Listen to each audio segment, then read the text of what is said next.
All right, so picture this. Okay, you're ready to buy a house and you've got the money saved up. Mm-hmm. But instead of buying the house, you spend all that money on one Oh, wow. single flower bulb. That's, That sounds crazy, right? Like something out of a fairy tale or, yeah. I don't know, Yeah, it a does. joke. But this actually happened It did. in the 1600s Yeah. in the Dutch Republic. Yeah. And the flower at the center of it all was the tulip. Tulips.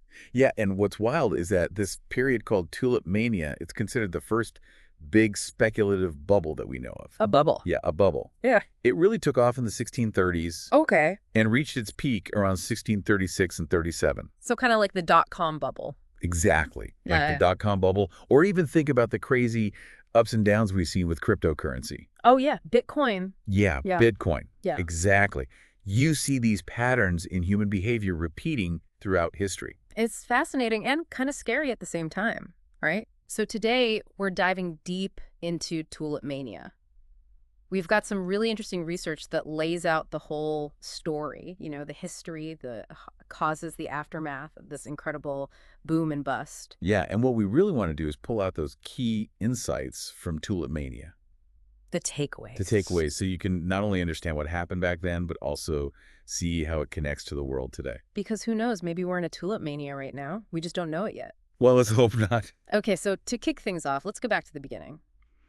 How did tulips become such a sensation in the first place? I mean, they weren't originally from the Netherlands, right? No, they weren't. Tulips actually came from the Ottoman Empire. Okay. They made their way to Western Europe around the mid-1500s. Okay.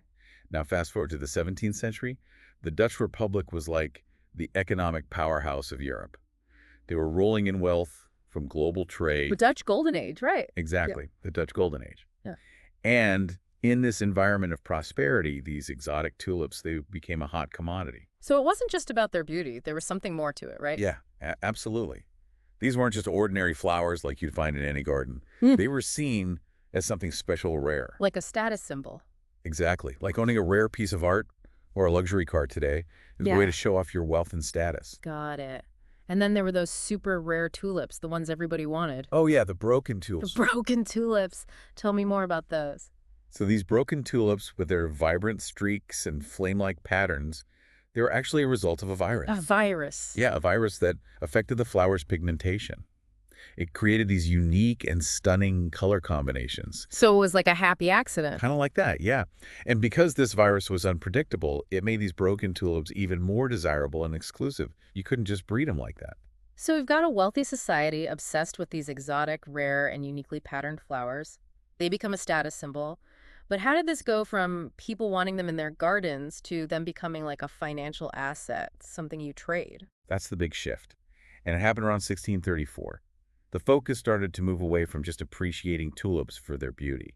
Oh, okay. People began to see them as a way to make money as commodities to trade. So kind of like how people invest in stocks today. Exactly. And it gets even more interesting because people started trading contracts for bulbs that hadn't even been grown yet. Wait, what? So they were buying and selling tulips that didn't even exist? Yeah, pretty much. It was very similar to modern futures trading. They were speculating on the future price of tulips, betting on whether the price would go up or down. So the tulip itself almost became secondary. It was all about the potential profit. Yeah, in a way. Mm. And as you can imagine, this is where things started to get a little out of control. I bet. So from what I've read, the prices went absolutely nuts in late 1636. Nuts is a good word for it. Okay. By late 1636, the prices of some tulip bulbs were just astronomical. Give me an example. Like, how much are we talking? Okay, so take the Semper Augustus, one of the most sought-after varieties. A single bulb of that could cost you around 6,000 florins. 6,000 florins. Wow. Okay, but help me understand what that means in today's terms. Like, what could you buy with 6,000 florins back then? Well, for comparison, a luxury house in Amsterdam at the time might cost you around 300 florins. So you could buy a house for a fraction of the price of one tulip bulb. That's right. You could have a nice, comfy home in one of the richest cities in the world for way less than the price of a single flower bulb. And to put it in even more perspective, a skilled worker back then might earn, let's say, 150 to 300 florins in a whole year. So we're talking about a tulip bulb costing more than a decade's worth of someone's wages. Yeah, that's kind of crazy we're talking about. Yeah. And it got even wilder leading up to the peak in February 1637. Even crazier than 6,000 florins for a bulb. Oh, yeah. Some reports suggest that certain bulbs were trading for 10 times the annual salary of a skilled artisan. or even the equivalent of a whole herd of cattle. It's mind-blowing. How did people even justify those prices? It's hard to understand from our perspective, but at the time it seemed like the prices would just keep going up and up. But of course, what goes up must come down. And the tulip bubble eventually burst. What happened? It all started to unravel in February 1637. And it happened pretty suddenly. There was a well-documented auction in Harlem where buyers just stopped showing up. Like they just vanished. Pretty much. And this sudden lack of demand sent shockwaves through the market. Panic time, right. Exactly. Sellers realized they were stuck with these overpriced bulbs and contracts, and they started trying to unload them at any price they could get. And that just made things worse, right? Of course it did. It created a downward spiral. Prices plummeted, and those contracts that everyone was so eager to buy became worthless almost overnight. The classic bubble bursting scenario. Yeah. So what were the underlying causes that led to this whole tulip mania in the first place? Well, there were several factors at play. It wasn't just about pretty flowers. Right. First, you have to consider the economic context. The Dutch Golden Age meant that people had money to burn.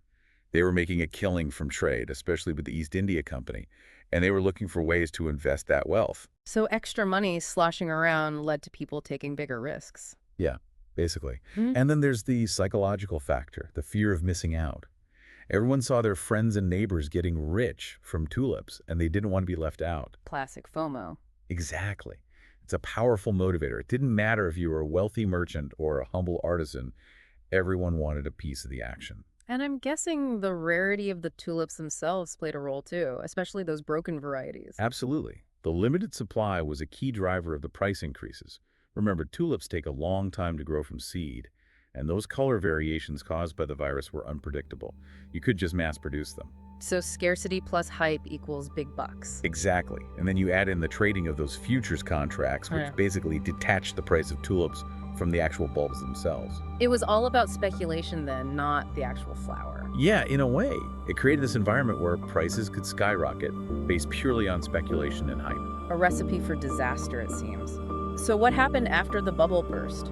What were the consequences? Well, the Dutch economy as a whole was surprisingly resilient. It didn't completely collapse. No, it didn't. The damage was mostly concentrated among those who were heavily invested in the tulip market.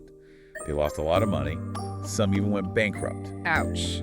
But tulip mania did leave its mark on history, right? Absolutely. Yeah. It became a classic cautionary tale about the dangers of speculation and market bubbles. Like a warning from history. Exactly. A reminder that when hype and greed take over, prices can become completely detached from reality. And we've seen similar things happen throughout history, haven't we? The dot-com bubble, the housing crisis. You name it. It seems like we humans never really learn from our mistakes. Well, maybe this time will be different. One can only hope. Okay, so let's sum up some of the key takeaways for our listeners today. Sounds good. So first off, remember the timeline. Tulip Mania gained traction around 1634, peaked in the winter of 1636 to 1637, and then crashed in February 1637. And that peak price is hard to forget, a single Semper Augustus bulb costing more than a house. It's insane when you think about it. And the main drivers were a combination of factors: the booming Dutch economy, the scarcity and desirability of tulips, and the rampant speculation fueled by futures trading. Perfect storm, basically. And the big lesson here is that bubbles form when hype and perceived value completely outstrip the actual worth of an asset. A valuable lesson indeed, and one that's still relevant today. Because as we've seen, these kinds of bubbles can pop up in any market at any time. That's right, and often when we least expect it. So to our listeners out there, understanding tulip mania isn't just about knowing a quirky piece of history. No, not at all. It's about understanding how markets work and how human psychology can drive both booms and busts. And hopefully learning from the mistakes of the past. So here's a thought-provoking question for you to consider. What are some of the seemingly unshakable trends we see in the markets today? And could any of them be the next tulip? Something to think about. Indeed. Because in the age of instant information and social media, could we be even more susceptible to these kinds of speculative frenzies? It's definitely a possibility. Well, that's all the time we have for today's deep dive. But as always, we encourage you to keep exploring, keep questioning, and keep learning from the past. Because history often has a way of repeating itself. Until next time.